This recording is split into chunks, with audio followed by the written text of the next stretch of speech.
Just 1 week. So much giant all day long. There's just so much giant.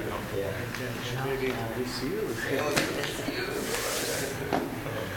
We need more aesthetic devotees like you.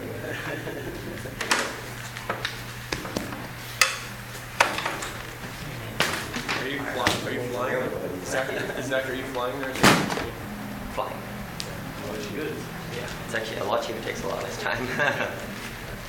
You don't have to pull for some weirdo sitting next to you for 3 hours. Zach's flying on the Mridanga. Yeah, I just like hop on a Mridanga. Yeah! That'd be pretty cool. You could get there by Mridanga. Or maybe a Mridanga, like, it just like inflates and it's like a balloon. Maybe you could take Kardama Muni's airplane mansion. Yeah, I don't know if I want to take that. It's pretty intoxicating. That's a level above first class. Yeah. That's what I'm reading about right now. Srimad Bhagavatam. Sure, can you? Yeah, far out. Yeah. 22 chapters. How come he gets an aerial mansion? Why don't I have an aerial mansion? It's not fair. Hoi to like? Yeah. Hoi to eat. Keep bhakti, baby.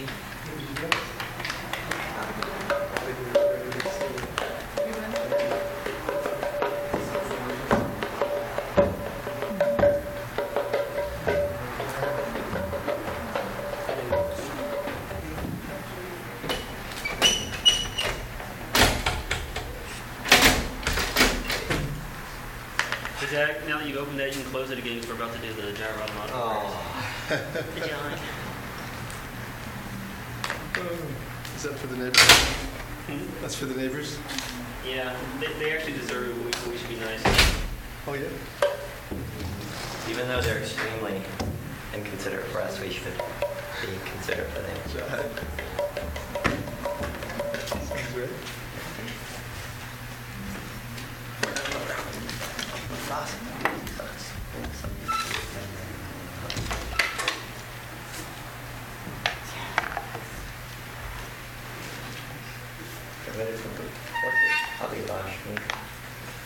It means walking.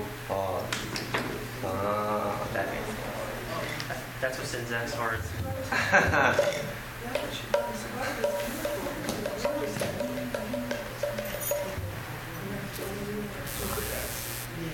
And Vila. Huh? Vila. Oh. Jilas. Jilas.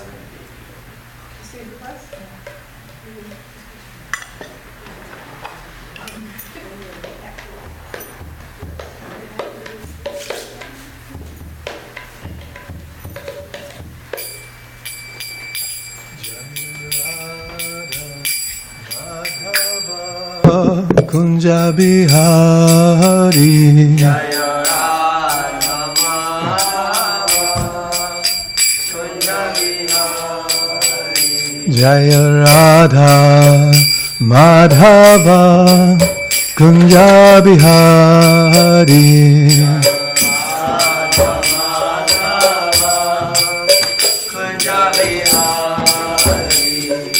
Gopi Jana Vallabha Girivardhari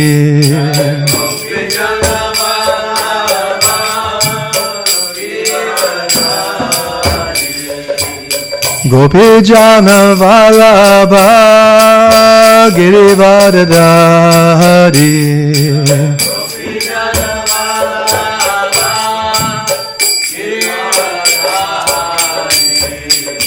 Yashodhanandana Vrajajana Ranjana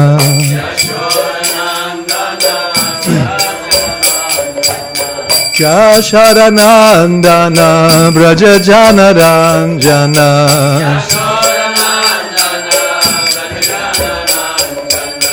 Yamunatira Vanachari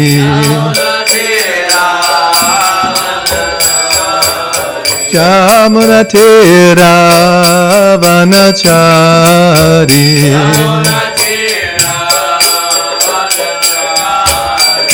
Jaya Radha Madhava Kunja Bihari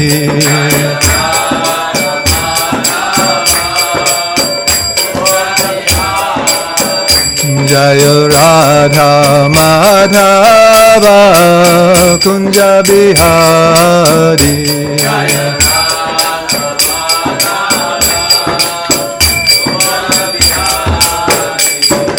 Gopi Jana Vallabha Girivaradari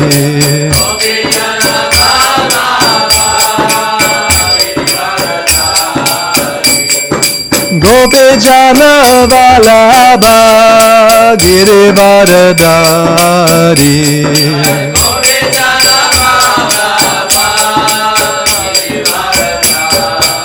Yashoda Nandana Braja Janaranjana Yashoda Nandana Braja Janaranjana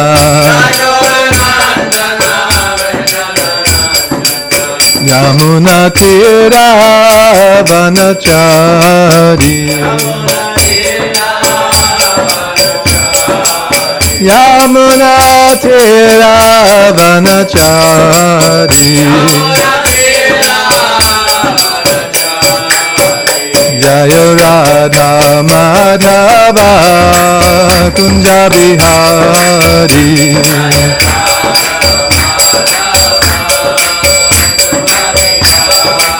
Jaya Radha Madhava Kunja Bihari Kunja Bihari Jayom Vishnupad Paramahamsa Padiprajakacharya Ashtotarashata Shri Srimad His Divine Grace Abhay Charanaravinda Bhakti Vedanta Goswami Maharaj Srila Prabhupada Ki Jai ISKCON BBT Founder Acharya His Divine Grace Srila Prabhupada Ki Jai Anantakoti Vaishnava Vrinda Ki Jai Namacharya Srila Haridas Thakur Ki Jai ISKCON Guru Vrinda Ki Jai Prem Sikaho Shri Krishna Chaitanya Prabhu Nityananda Shri Advaita Gadadhar Shri Vasadi Gaur Bhakta Vrinda Ki Jai Shri Shri Radha Krishna Gopa Gopinath Shyamakunda Radhakunda Giri Govardhan Ki Jai Shri Vrindavan Dham Ki Jai Shri Navadvip Mayapur Dham Ki Jai Shri Jagannath Puri Dham Ki Jai New Govardhan Dham Ki Jai Ganga Mai Ki Jai Yamuna Mai Ki Jai Tulsi Devi Ki Jai Bhakti Devi Ki Jai Samaveda Bhakta Vrinda Ki Jai Brihat Mridanga Srila Prabhupada's Transcendental Book Distribution Ki Jai Harinam Sankirtan Ki Jai Prashadam Distribution Ki Jai Nitai Gaur Premanandi Hari Hari Bol All glories to the assembled devotees All glories to the assembled devotees All glories to the assembled devotees Hare Krishna all glories to the divine lotus feet of Sri Sri Guru and Sri Gauranga all glories to Srila Prabhupada.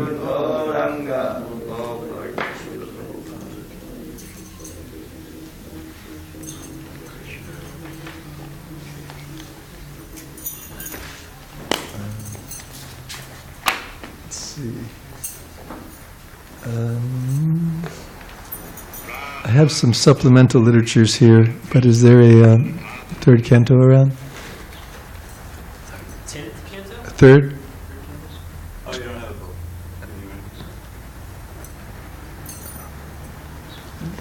I pull it up on here, but I have something else earmarked, so it's a little easier that way.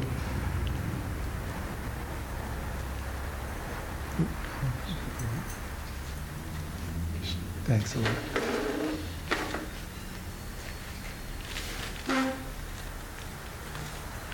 We all have our devices, but it's really nice to hold a book. Prabhupada's Bhagavatams are so special. So, Om Namo Bhagavate Vasudevaya. Om Namo Bhagavate Vasudevaya. Om Namo Bhagavate Vasudevaya. Om Namo Bhagavate Vasudevaya. Om Namo Bhagavate Vasudevaya. Om Namo Bhagavate Vasudevaya. So we are reading from the Srimad Bhagavatam, Canto 3, Chapter 24, the renunciation of Kardama Muni, text 47, which is the last verse in the chapter. Okay. You do individual words first? No, you can just do the Okay. Icha dvesha vihinena sarvatra samachetasa Bhagavad bhakti yuktena prapta bhagavati gati Icha dvesha vihinena sarvatra samachetasa Bhagavad bhakti yuktena prapta bhagavati gati Icha dvesha vihinena sarvatra samachetasa Bhagavad bhakti yuktena prapta bhagavati gati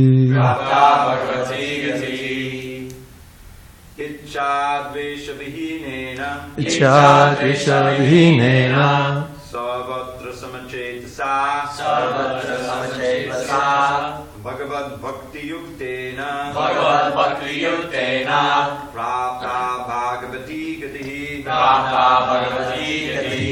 Icha dvesha vihinena Icha dvesha vihinena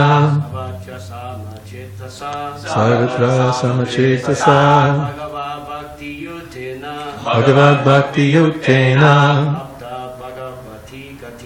prapta bhagavati gati Icha dvesha vihinena Icha dvesha vihinena sarvatra samachetasa Bhagavad bhakti yuktena prapta bhagavati gati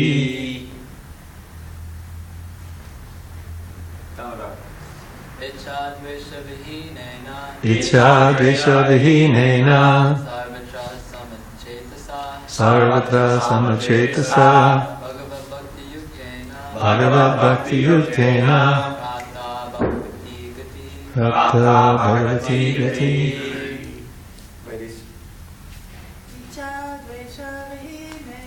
Icha dvesha vihinena sarvatra samachetasa Bhagavad bhakti yuktena prapta bhagavati gati Icha dvesha vihinena sarvatra samachetasa Bhagavad bhakti yuktena prapta bhagavati gati. So word meanings.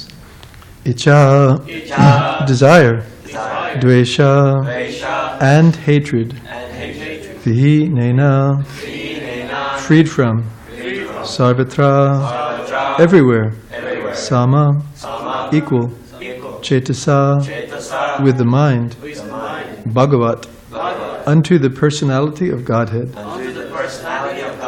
bhakti yuktena, by discharging devotional service, prapta, was attained, bhagavati gati, the destination of the devotee, going back home, back to Godhead. Translation.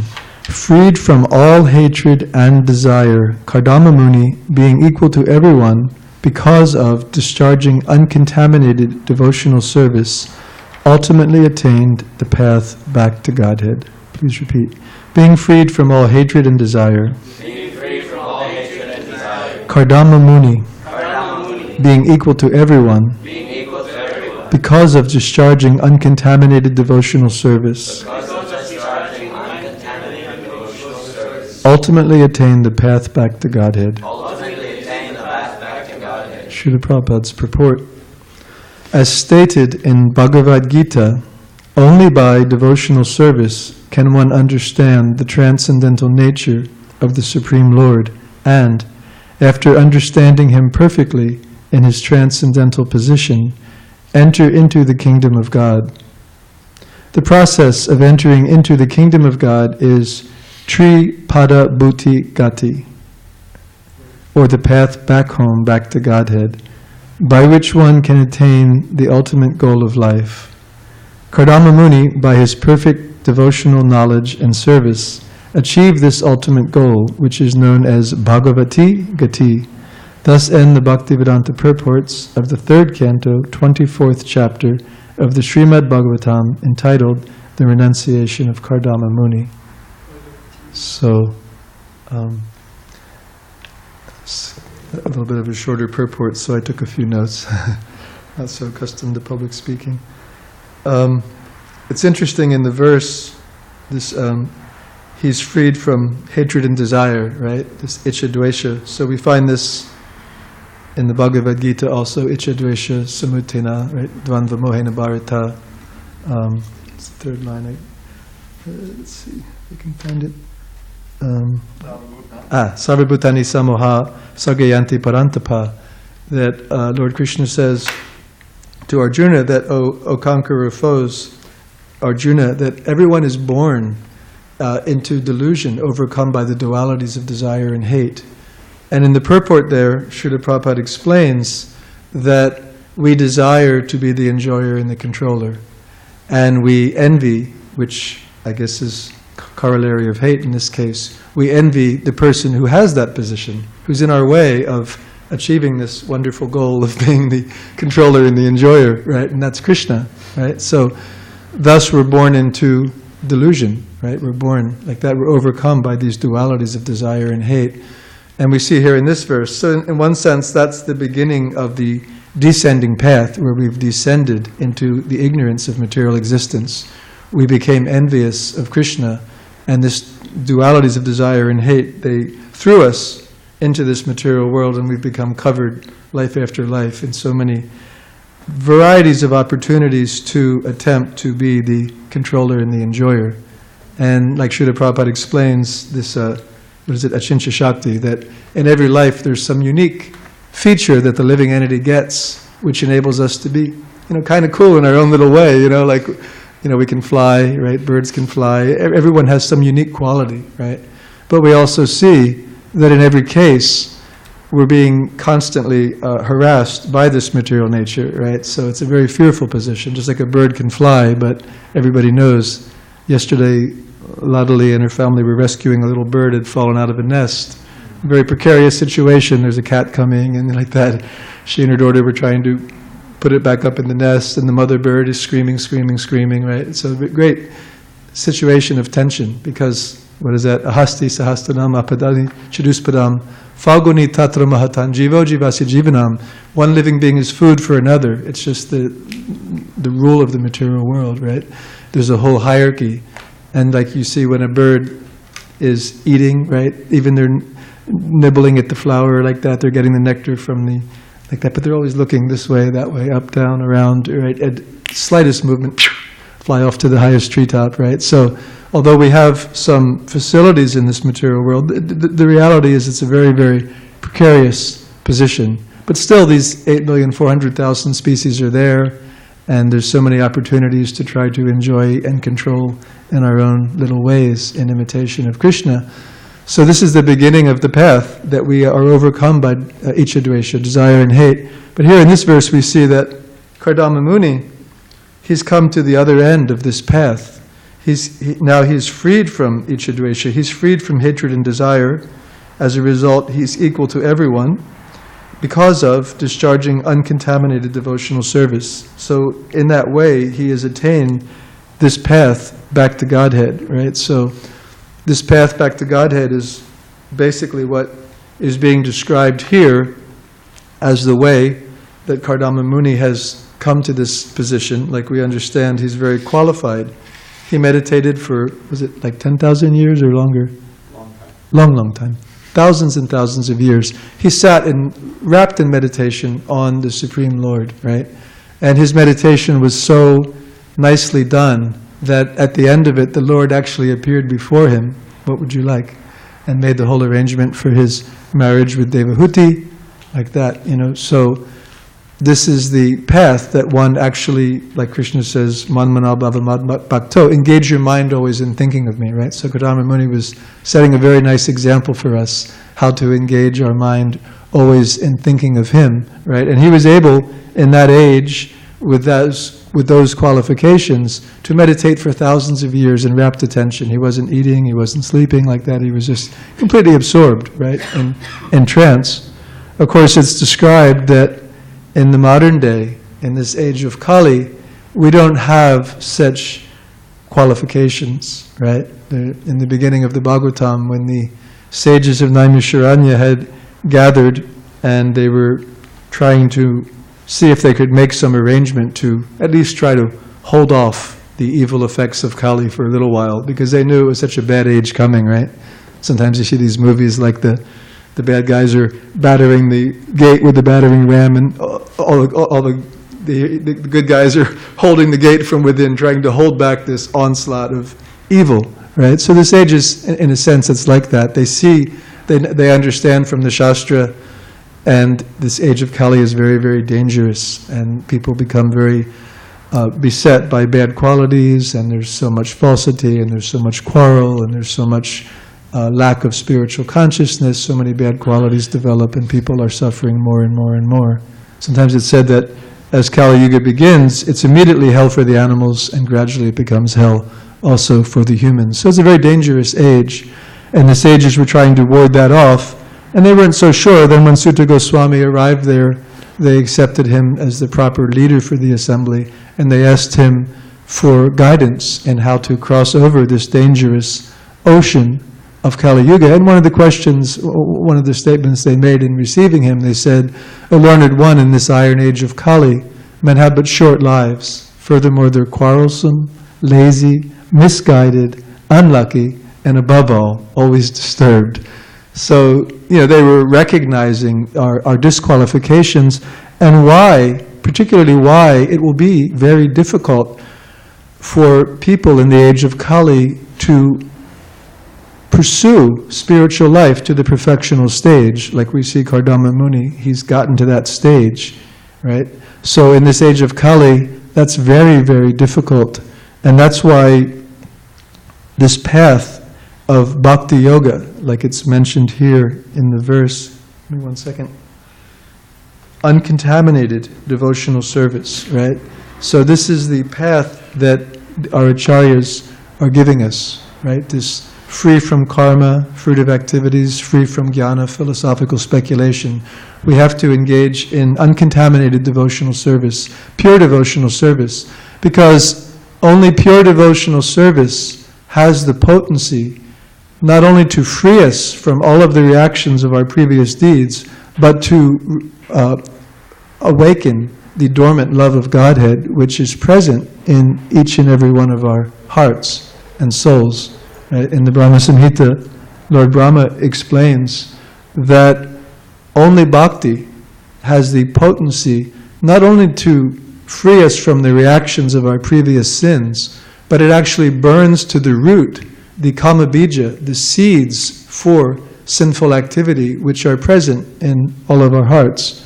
Just like we see a child, they're very innocent and they're going about life in a very pleasing way, and no one ever attributes, so many, crimes or anything like that to children. They're quite innocent, right?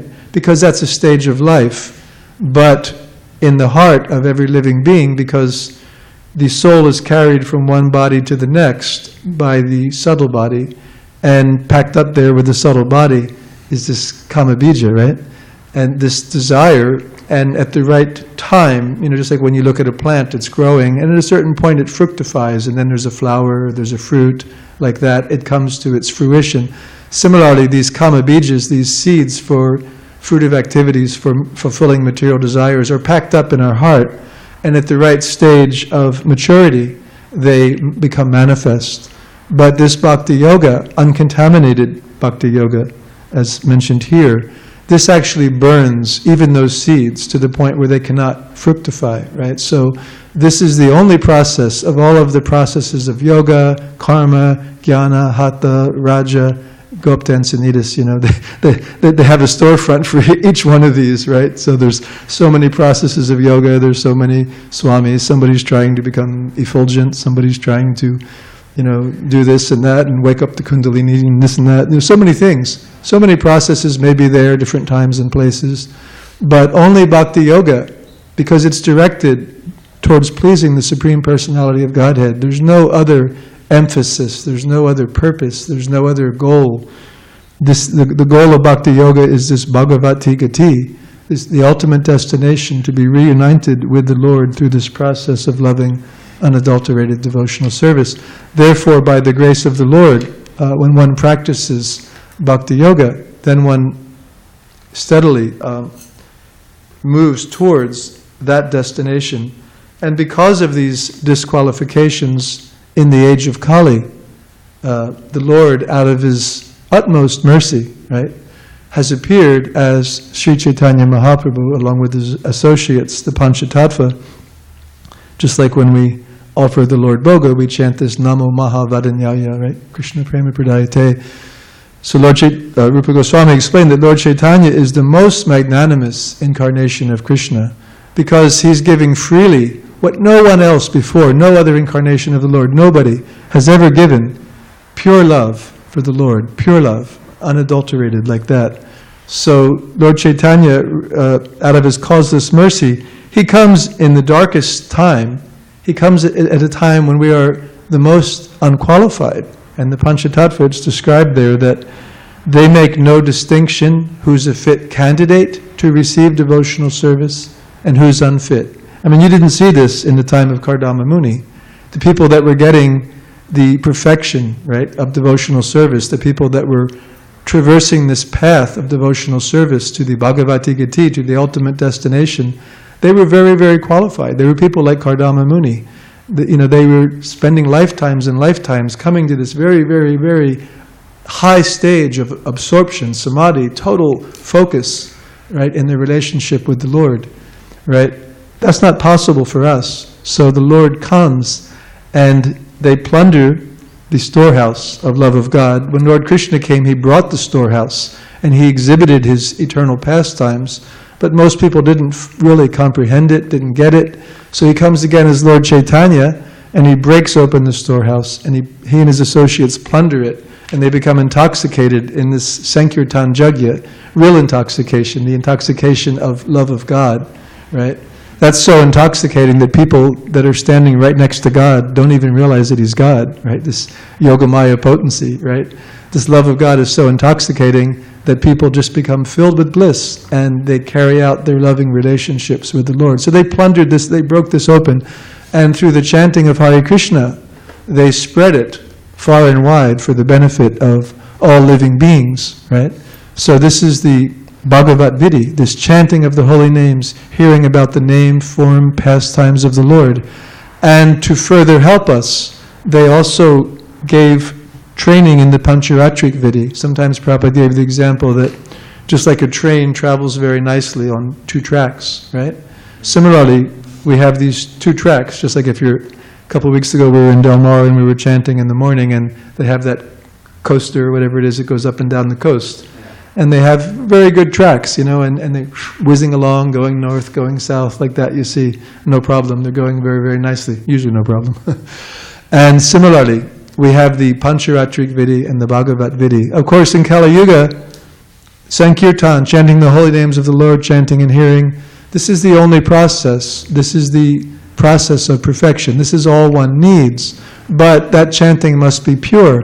So the Pancharatrik Vidhi is very, very helpful to us, because in the Pancharatrik Vidhi system, just like we see here Sri Sri Radha Giridhari, right, Lord Jagannath, Baladev, Subhadra, Gaurnitai, like that Giriraj Govardhan Maharaj, like that Radha Giriraj. So the Lord very kindly appears to us conditioned souls in forms that we can perceive, that we can worship, that we can cook for, right? Just like every moment in this temple, at least during waking hours, someone is in the kitchen cooking, someone is in the back preparing some deity offerings, like that. Someone is getting the flowers ready, the garments ready, or taking off the garments, putting them back nicely, like that, keeping everything very clean. So Pancharatric Vidhi, we have so many opportunities to engage our bodies, to engage our senses, to engage our minds in the service of Hrishikesha, the master of the senses. Hrishikena Hrishikesha, Sevanam Bhakti Uchyate. Our body is made of senses, and when we engage these senses practically in the service of the Lord, then we're becoming purified, right? And by having the Bhagavat Vidhi also, we're also understanding who we're serving, we're understanding why we're serving them. Sometimes Srila Prabhupada says, you cannot truly love someone without knowing something about them, right? So the Bhagavat Vidhi, it gives us, the Srimad Bhagavatam, the Bhagavad Gita, the sadhus, they're giving us the understanding of who Krishna is, who we are, what is our relationship, why are we here, what is the meaning of life. And by understanding these things, then we can become ever increasingly attached to the Lord, right? And by that attachment, then we naturally want to serve the Lord. We want to absorb ourselves in the service of the Lord. So these two processes perfectly complement one another, and they perfectly absorb us, body, mind, and words. What's that one nice verse by Tanuvan Manobir? That Yes, Jnane Prayasam Udapasya. It's the verse that when Lord Chaitanya was speaking with Ramananda Roy about the ultimate goal of life, it was the first one that he wholeheartedly accepted. Not that the other ones weren't legitimate, but Lord Chaitanya was reaching to bring out the emphasis of pure devotional service.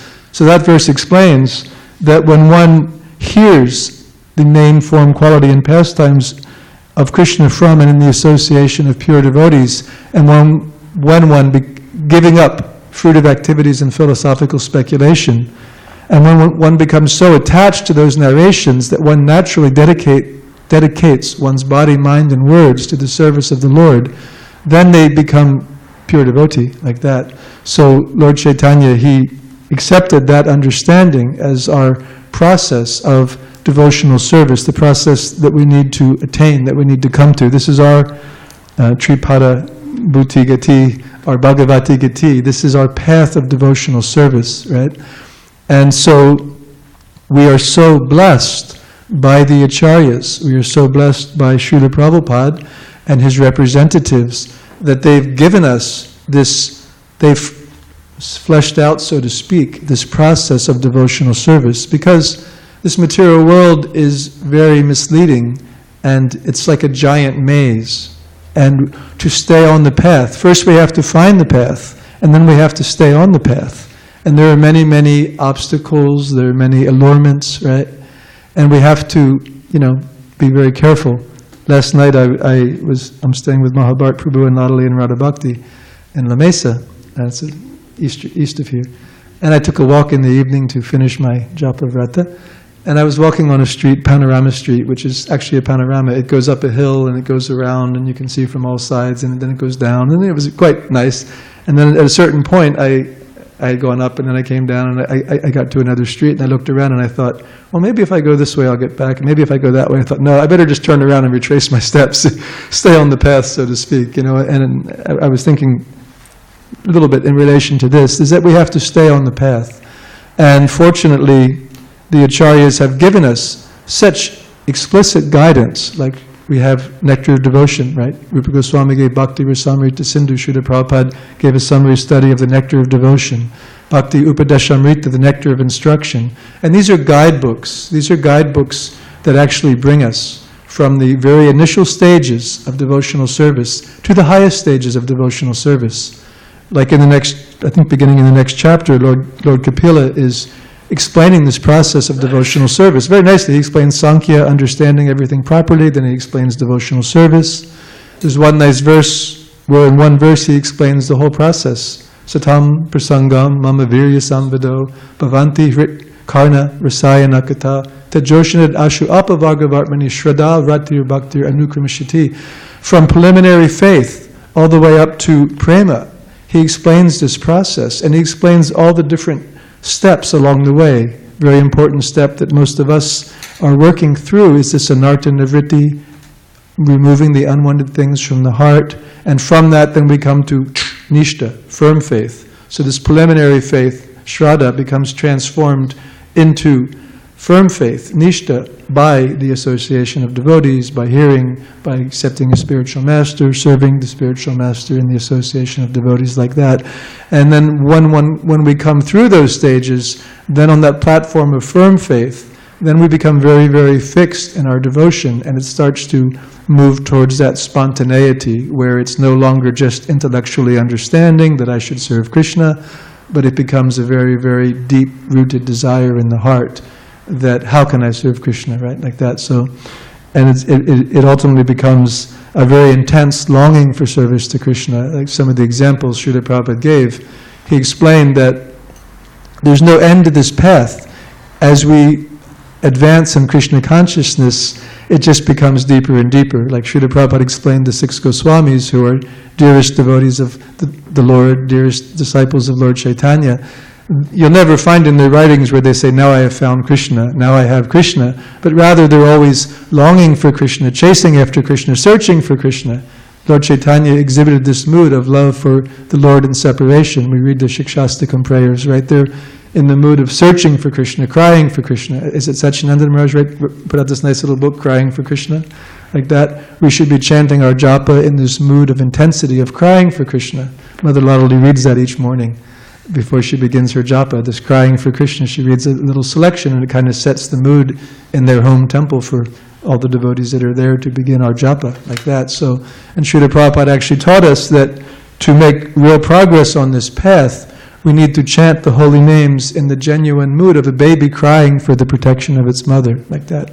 We need to chant with that sincerity and that intensity, like that. So, the Acharyas and Srila Prabhupada and his representatives continuing on, they've actually given us this process through which we can fully engage our body, mind, words, intelligence, senses, everything, heart, soul, in the devotional service of the Lord. And by sincerely, strictly following this process, we're guaranteed by the grace of the Lord's devotees to be able to go forward. The other day, Maharaj, Bhaktisinoda Goswami Maharaj mentioned in Venezuela, I believe you said, that Prabhupada actually said if we sincerely follow this with heart and soul, that one will see Krishna even in this life. Is that correct? You know, and it's an amazing statement. I mean, when you study the enormity of this devotional path, but Srila Prabhupada, as the Lord's empowered representative, as the topmost pure devotee of the Lord, he had that power, right? There's a nice story that Tamal Krishna Maharaj tells that not so long before Prabhupada left this world, when he was serving him, he had a dream. And in his dream, he saw that Srila Prabhupada had gone to Goloka Vrindavan, and he was there with his spiritual master and Lord Chaitanya, Lord Krishna, and he was making a report about his preaching activities on planet Earth at this time and place. And he was reporting that actually the people, you know, they're not austere, they're not learned, they have all the disqualifications of Kali Yuga. But whatever I ask them, they do. And this is our qualification.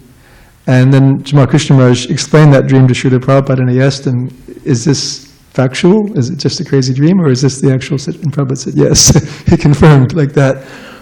I was at one class in India, and when Maharaj was explaining that in the early movement, there was no infrastructure. There were practically no temples, a couple little storefronts, one in New York, one in San Francisco. You know, Prabhupada had brought 600 volumes of the Bhagavatam with him in a trunk. Bhagavad Gita was still a manuscript, right? You know, at one point they were even using Dr. Radhakrishna's Bhagavad Gita, and then Prabhupada would comment on it, you know what I mean? So there was no infrastructure, right? Like that. But those devotees, everything they did was being directly ordered by Srila Prabhupada. I mean, like these books are coming out. I finished reading Shyamasundar Prabhu's Chasing with Rhinos, Chasing Rhinos with the Swami, which I would say is required reading for every member of the International Society for Krishna Consciousness, along with Mukunda Maharaj's Miracle on Second Avenue and Jamuna's. It's interesting because when you read about these memoirs now of the very early devotees, you see every action was an order from Prabhupada. And the next letter comes, and that just sets the tenor for the next weeks until the next letter comes. So this Maharaj was explaining that at that time, their devotional service was perfect. Like, there was nothing else required, because everything they did was directly under the order of Srila Prabhupada. Like that, you know, so that's perfect situation, you know what I mean? So This is our process, is to hear from and submissively serve the Vaishnavas, the spiritual master, like that. And we can have that faith that by doing so, that we are nicely progressing in devotional service. And we will, just as we see here, Kardama Muni is reaching the Bhagavati Gati, right? The ultimate goal, back home, back to Godhead. Prabhupada again mentions in this purport that we can attain that same destination by following this path as it's given by Lord Krishna's representatives, Srila Prabhupada, his representatives in our International Society for Krishna Consciousness. What is the time for class? We can have questions. Okay, so I'll end there. Any comments or questions? Today is the appearance day of Raghunandan Thakur and Bamshidas Babaji Maharaj. Achha. Did you want to mention anything, Maharaj? You would like to mention something? Or? Alpamedasa. Bamsidas Babaji Maharaj, he was the other disciple of Srila Bhaktisiddhanta, is that? No. He was a contemporary. A contemporary. Contemporary. Oh, of Gokishodas Babaji. Yeah. Okay. Bamshidas Babaji. And he used to, Srila Bhaktisiddhanta used to send disciples to Bamshidas to serve him prasad with the order that they should bring back the remnants. I mean, he was a self-realized, liberated devotee. He worshipped God Nitai. That was, and he was in the Vatsalya mode, Vatsalya Bhav. So he would take care of his devotees like they were his children. So once he became angry at them, because, and he showed them the stick, threatening them with the stick. So the devotees were frightened, they were shocked, and they asked him why he was so angry. He said, well, you didn't hear what they say?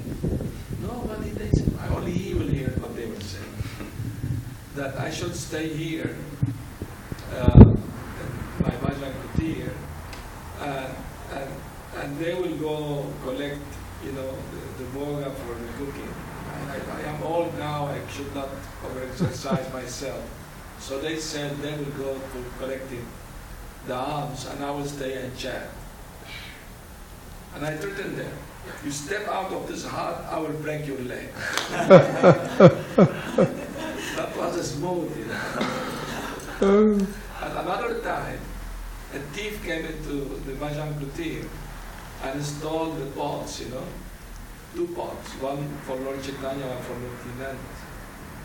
So Bamshidas Babaji, he will only eat whatever Mahaprasad he will cook for his devotees. He will not eat anywhere else. So he spoke to them, you are guilty because you sided with the thieves, you allowed them to come in and steal your pot. Now everybody's going to starve. You are going to starve, I'm going to starve too. So it's up to you. So 2 days went on, Devi starving and he also fasting. The 3rd day, the pot of Lord Nityananda was returned by the thief. So he cooked only for Lord Nityananda. And he offered only to Lord Nityananda. Lord Chaitanya was looking at the plate, what about me, And Bamshidas told him, you have to bring back your pot if you're not eat. After a couple hours, the pot of Lord Chaitanya came back. That was it. And once Srila Bhaktisiddhanta himself went to visit him, and Bhaktidas Babaji Maharaj said, oh, here is a gopi coming. Will Radharani will come after no? He had a spiritual vision. Sometimes he will not eat for days, or will not take bath for days, not even go to the bathroom for days, even passing water.